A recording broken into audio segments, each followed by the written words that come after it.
So we've got the roof and the wall panels entirely out. We've fought with it for a couple days. We finally kind of figured out a process that worked well for us, which we basically had to turn the pressure up a little bit on the air chisel, and we took the angle grinder, went to work on it. We've got all the panels out, all the way up to the front, and all the insulation out. So now our next process is taking this glue and all this kind of rust and junk off the floor that's been here since 1994, however long. So I got lucky. The way that I found the work best was, not really, that's actually not what we're doing, but he's doing a good job. Actually, what we're doing is we went to Harbor Freight, bought a little pack of steel wire brushes, and they just slide into your drill.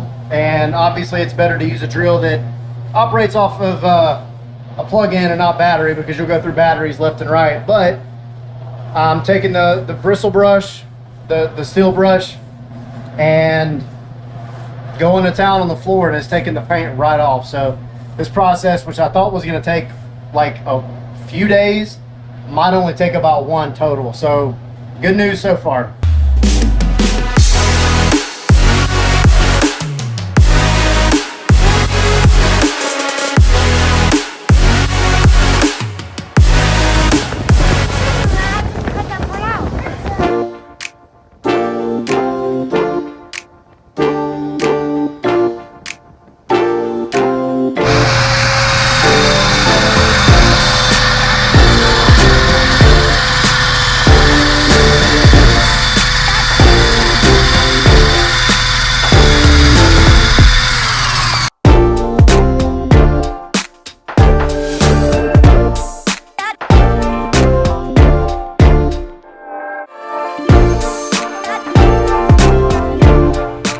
So we have been working on the floor for the past day or so, on and off, and we just finally got done with it.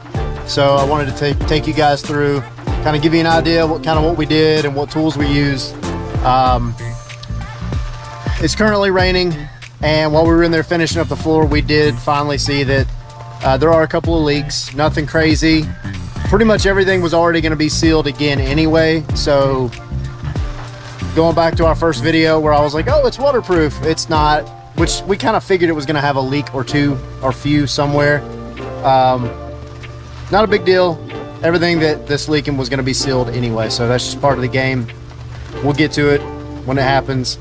But got done with the floor, so now we can clean it off completely, get it ready to put the sealant and the rust protectant down. And we've got a couple of good ideas on kind of what we're wanting to do for the floor. But once we get done with this part, then we have to start kind of focusing on the outside. There's a skylight that we're going to have to build for the shower. There's a little bit of work on the back corner of the bus that we're going to have to do. And we want to go ahead, while we have the welding capabilities, and try to get our under storage and our tanks that are going to go on the bottom, go ahead and at least get those kind of put in. And the shore power, shore water hookups. So all that stuff that's going to require cutting and welding, we want to try to get it all done at one time as much as possible and get everything sealed up properly.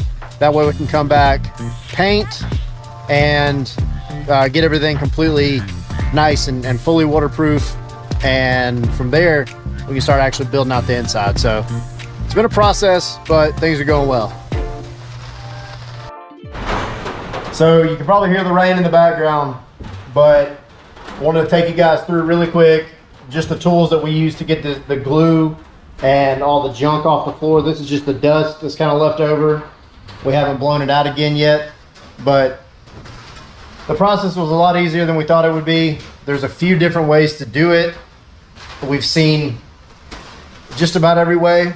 So the option number one, if you're brave and you have the room and the space, is get yourself a sandblaster and just go to town. But obviously that's messy, expensive, and you need a lot of room to do it. So If you got it, more power to you. You can do this all in a few minutes.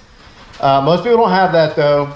So the other two options, kind of both sides of the same coin, but you can use your angle grinder and get you a good braided wire wheel, which is basically going to be a wire brush on steroids. And you just go to town on the floor. And it kicks up the paint, gets up a good amount of rust off the floor, and it'll do your job. The way that we went, just because it was what we had and we didn't have to buy anything else, was a couple of electric, actual powered drills, and